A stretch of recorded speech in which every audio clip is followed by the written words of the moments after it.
So good afternoon, everyone. It's so wonderful to see everybody in Washington, D.C. in person. I'm absolutely thrilled to welcome you to the very first special ACC 22 Heart2Heart Stage series, which we've called the President's Pick. And it's my honor and privilege to kick off this series of a true cardiovascular legend, Dr. Valentin Fuster. Dr. Fuster's lifelong dedication to the advancement of science and finding innovative approaches to scientific content dissemination is unparalleled. As editor-in-chief of JACC, he continues to set the bar for cardiovascular journals around the world. Under his leadership, for JACC, along with the entire JACC journal family, continues to grow and find new ways to reach clinicians around the world with the latest cardiovascular science and research, as well as provided commentary and resources to help incorporate these findings into practice. From his weekly podcast to his new initiatives like patient care pathways, interactive guideline tools, and the Global Burden of Disease Project, JACC is critical to achieving the college's mission to transform cardiovascular care and improve heart health. On Monday, during convocation, Dr. Fuster will be the first ever recipient of the Valentin Fuster Award for Innovation in Science, a new ACC Distinguished Award named in his honor that recognizes his leadership and substantial contributions to the field of cardiology. Beginning next week, the award will go to an ACC member who has made meaningful contributions to cardiovascular medicine as a champion of scientific research, an innovator in the delivery of science through novel mechanisms, or an international voice on the importance of embracing scientific inquiry to improve the care of cardiovascular patients and promote lifelong learning. So without further ado, a little about Dr. Fuster. He serves the Mount Sinai Hospital as physician-in-chief, as well as director of Mount Sinai Heart, the Zena and Michael A. Weiner Cardiovascular Institute, and the Marie, Jose, and Henry Kravis Center for Cardiovascular Health. He's also the Richard Gorlin, MD, Heart Research Foundation professor, Icahn School of Medicine at Mount Sinai. Dr. Fuster was the president of science and is now the general director of Centro Nacional de Investigación Cardiovascular Carlos III in Madrid, Spain, and also the chairman of the SHE Foundation's Science for Health and Education. The innumerable positions he has held include those of the president of the American Heart Association, president of the World Heart Federation, member of the Institute of Medicine of the U.S. National Academy of Sciences, where he chairs the Committee for Prevention of the Global Epidemic in Heart Disease, member of the U.S. National Heart, Lung, and Blood Institute, and the president of the training program of the American College of Cardiology. It's my tremendous honor to welcome Dr. Valentin Fuster for the first President's Pick session of ACC 21. Thank you very much. Thank you.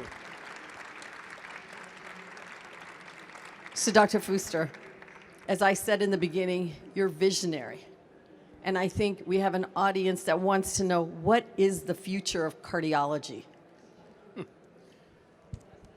All right, I can give you an answer of 10 seconds, 10 minutes, 10 hours, or 10 weeks. All right, the future of cardiology is actually, there is a movement. Let's talk about a movement. There's a movement towards health.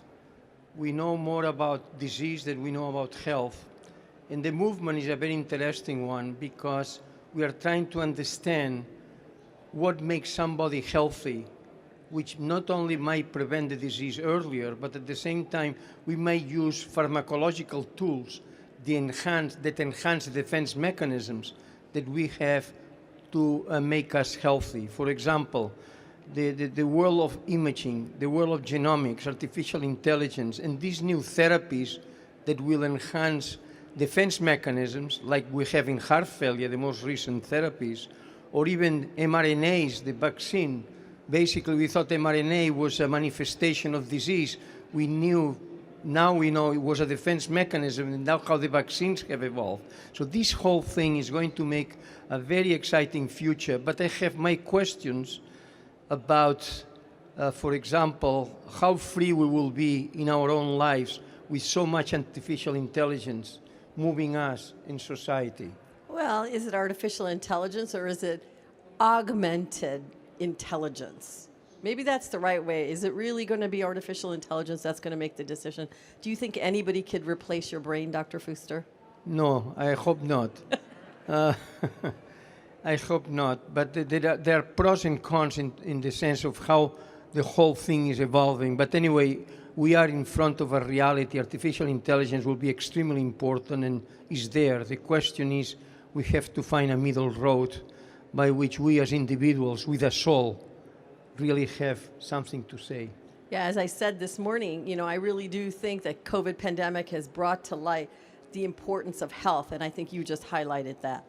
So I see a lot of young people in the audience, and I guess the other thing I would ask you, what is the future of trainees? Well, I will say more generically, there is a future on young people.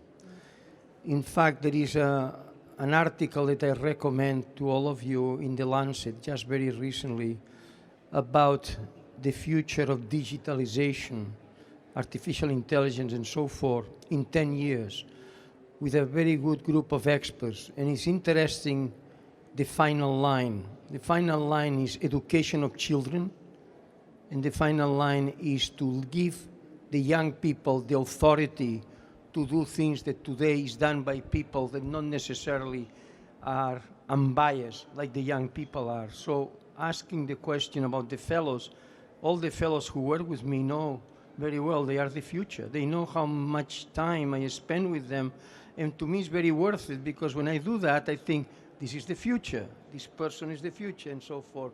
So to me, the fellows in cardiology are really the gold standard of what we should really pay attention to, and that's where the future is going to be. These people will have a lot to say. So if I'm a fellow and I know I'm the future, what should I be working on right now? Well, let me give you the 3 things I tell fellows when they are finishing their training program. You are not a fellow, but in a way we all continue to be fellows because we are learning every day.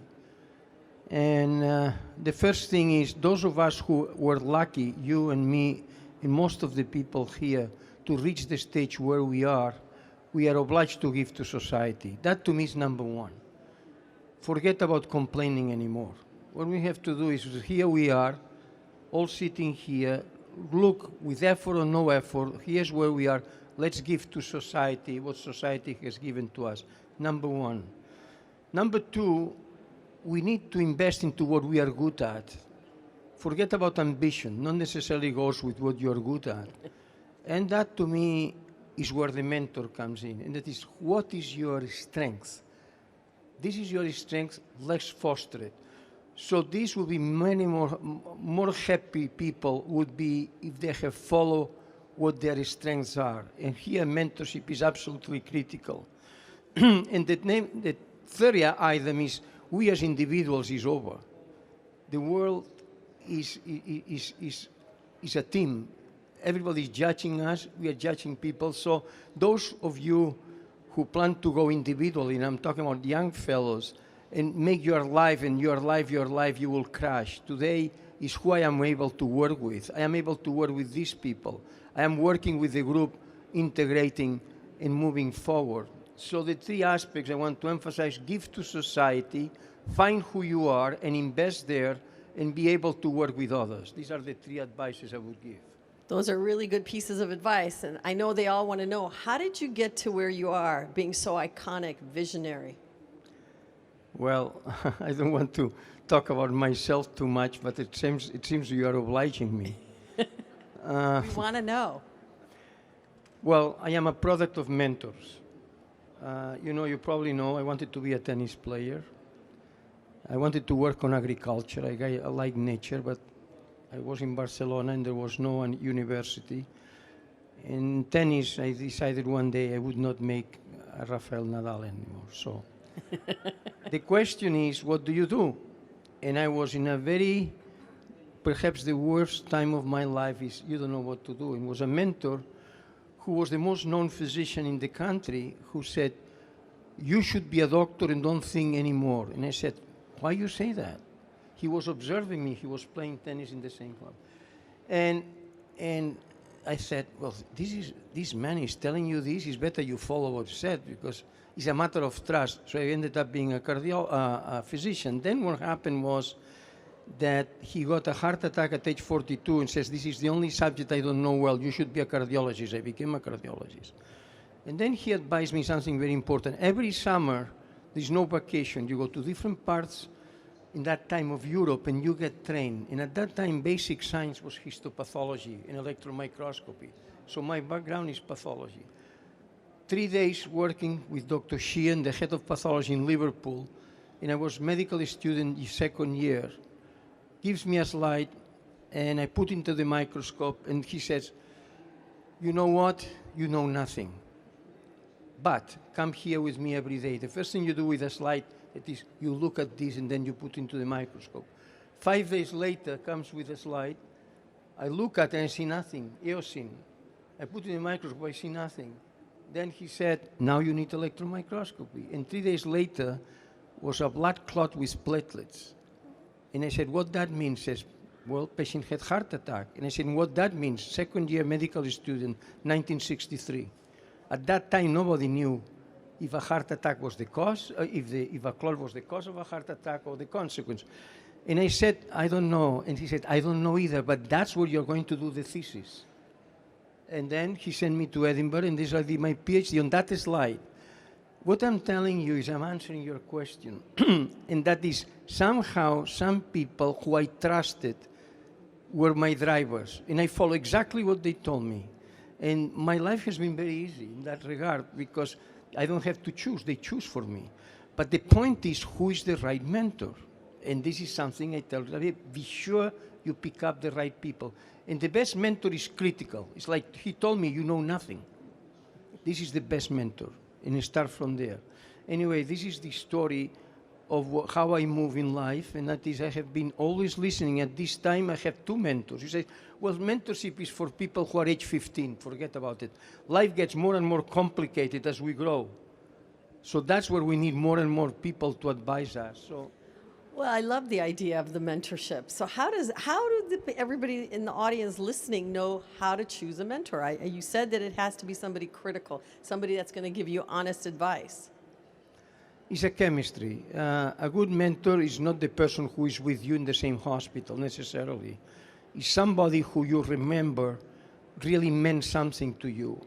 And this is, I would define like the person that would do anything for you as a priority. That's what a mentor is. And these people that were mentors of mine, what happened is I saw from the very beginning that I meant something to them, whatever it was, and I captured what they said. These were people who were trustable by the public. So you said that the world has changed. You mentioned about AI. So the world has changed because we're starting to really adopt digital transformation. And you said the world is all about young people, and they seem to be adopting to digital transformation more. What do you think about this concept of digital transformation as we go forward? Well, I can put 2 extremes, and then we will understand the middle. One extreme is you should read the book of Eric Schmidt and Henry Kissinger that recently was it's entitled Artificial Intelligence. And it's very interesting looking at the political scenario in the future. This is one extreme. And the political scenario will be artificial intelligence may tell how to avoid war and how to be of benefit to humanity. So it's a very positive aspect of artificial intelligence. And the question is going to be the fight between artificial intelligence versus power. What will lead this world? The power of artificial intelligence. I want to make a comment.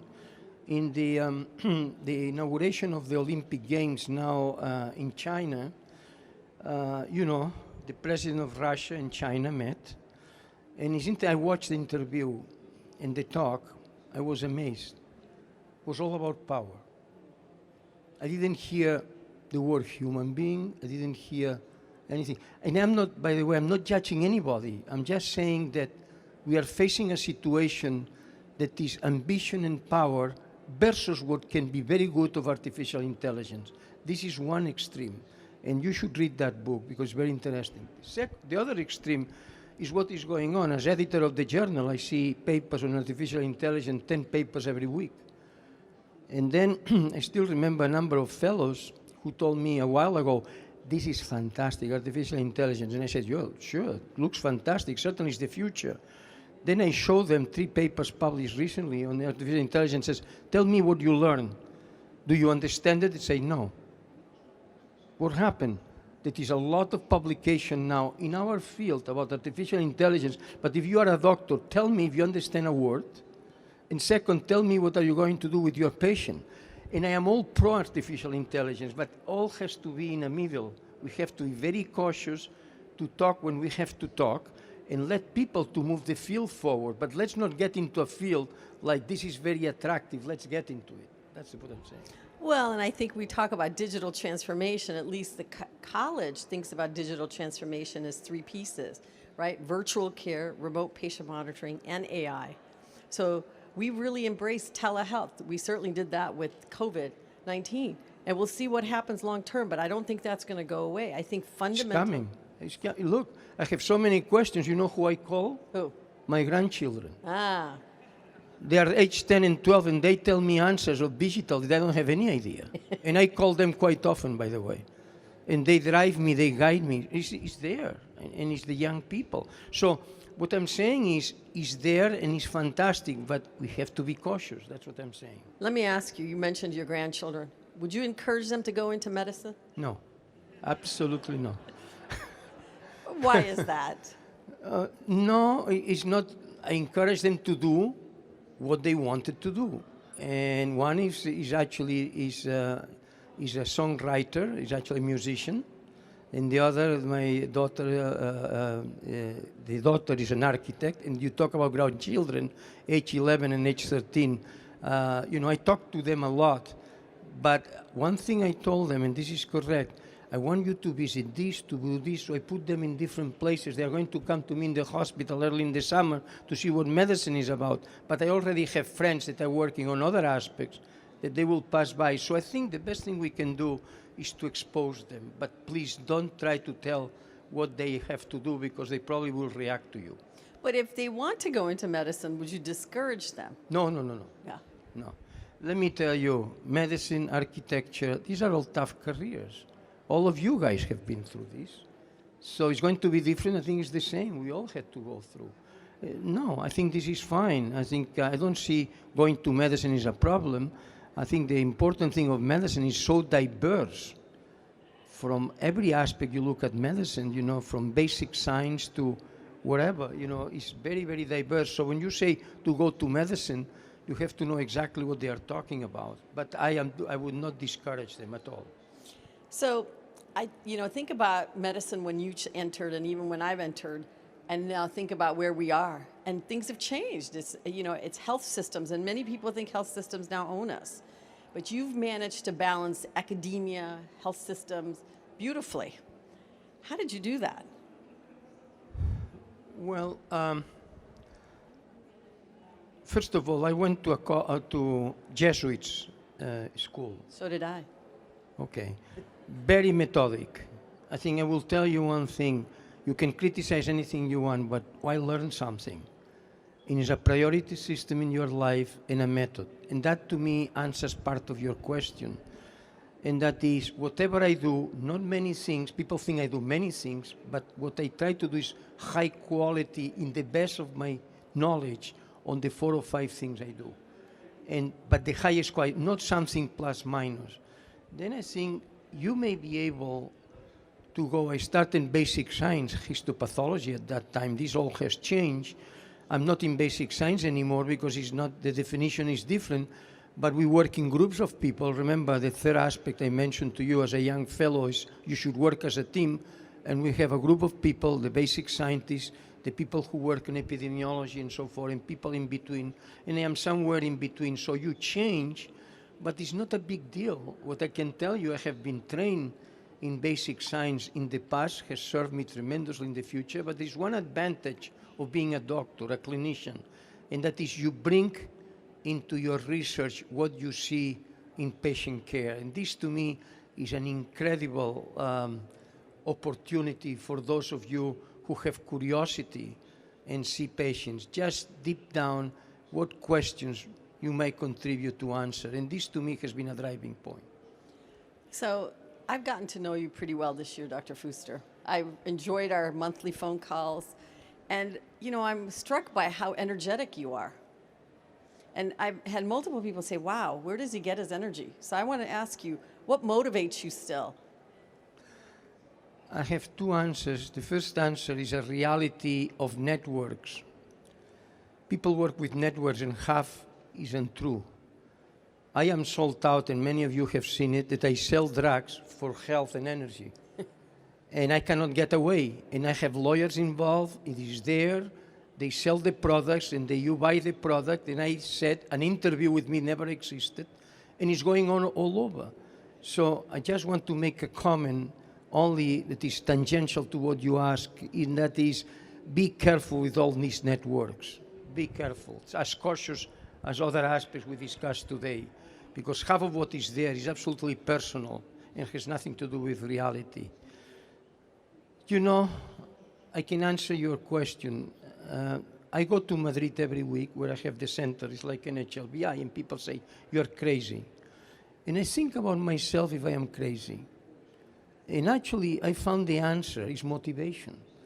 And that is, I fly there on Thursday evening, I arrive on Friday morning, an institution with 400 investigators, it's like an HLBI, all excited. It's something that I really built over the years. And it's so exciting that when I go back, the same Friday I come back to the United States, I feel it's all so worth it. So answering your question, to me, motivation is critical for energy. It's critical. At the moment you lose things, you don't want to do things, and so you lose the motivation, energy goes down automatically. So what I would encourage people, and I don't want to talk about retirement, you retire for what you do, but you do something else. That's my answer. And that is, those of us who were given a brain, thanks God, let's use it while we have good health. And that, to me, is no age for that. So the energy, to me, has a lot to do, actually, with motivation. I am the editor-in-chief of JACC. Do you know why I am? Why? Very simple. I never thought about it. 3 days before the deadline, the fellows, actually, some are here. You must do it. You must do it, because we young people want to be in JACC, and you can contribute to that. And I presented myself with, I don't know, a piece of paper 2 days before, and I went into the committee and I presented my credentials, but it's not because I'm so motivated now. You know why I'm motivated? Because I see young people. We have a forum for young people in JACC. I see moving internationally. I see moving towards health. And you contribute to something that you have in your inside for many years. Motivation, to me, is the clue of energy.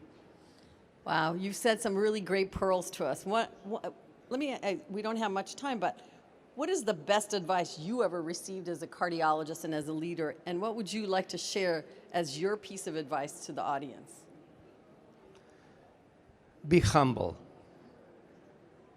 And that is, those who begin to feel they are stars and they go around bad news, what you should do is to try to help the world in the best you can. And this is the best advice I could give people when they ask me.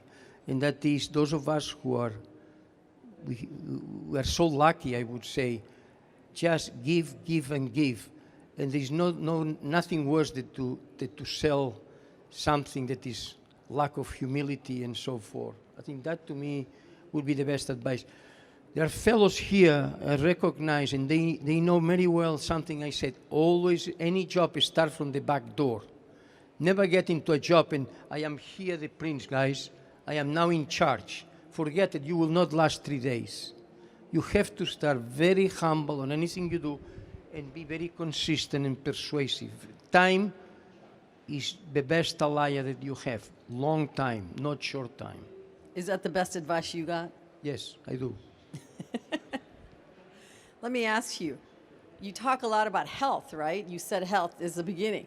So when we think about health, it's getting sleep, it's eating well, it's exercising. What do you do to stay healthy? There are two questions. One is my answer and the other is my wife's answer. Tell us both. Well, I sleep 5 hours a day since I was born. I get up excited already to do something. What can I tell you?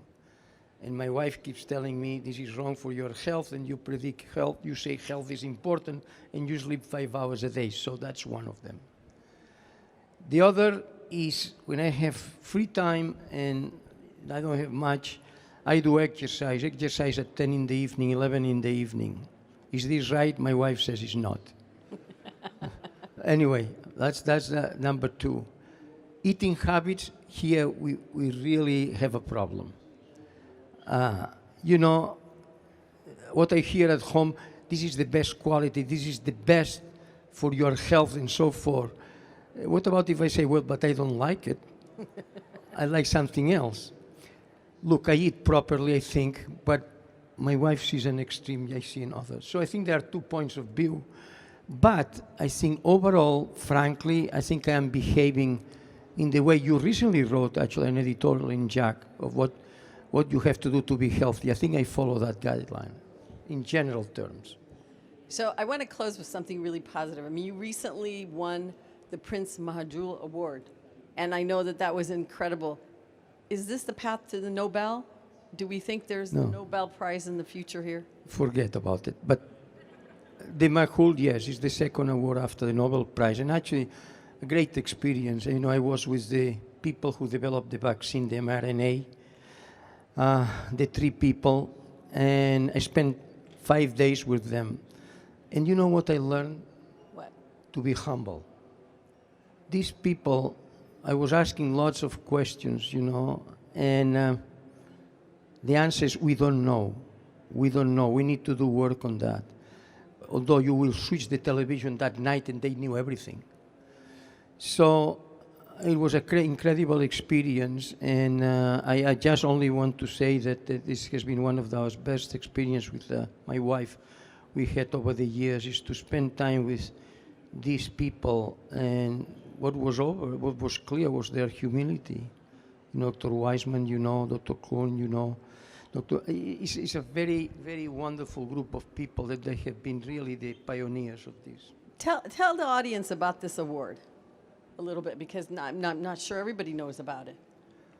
Well, it's an award for is an award given to medicine to individuals who have contributed most to medicine over a long period of time. And what happened is I got the award a year ago. I couldn't go because of the COVID, and this year was given to the people who developed the vaccine. So we went all together. So in a matter of fact, it was a great opportunity for me. And you know what is interesting? Life is interesting. We are very close friends now. They came to New York just a few days ago. They wanted to. It's very nice. And you know what is nice about these people is to be humble. You're dealing with people that they are not above something. They are dealing with you and so forth. That's basically the award. So I'm going to close with my last question. You know, I always like to say, live life without regrets.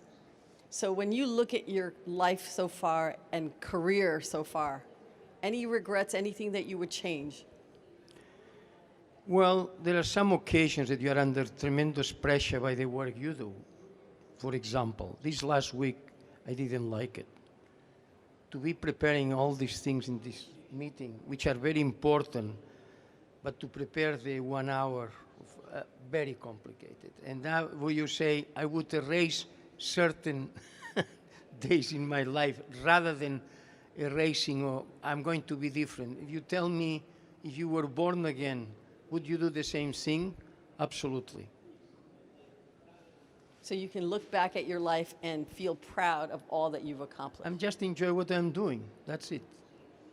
Well, Dr. Fuster, we've enjoyed that you've been part of the cardiovascular community, making all the contributions you've had and all of your contributions to JACC and the legacy you leave with all the fellows. So I want to thank you for taking the time for this interview.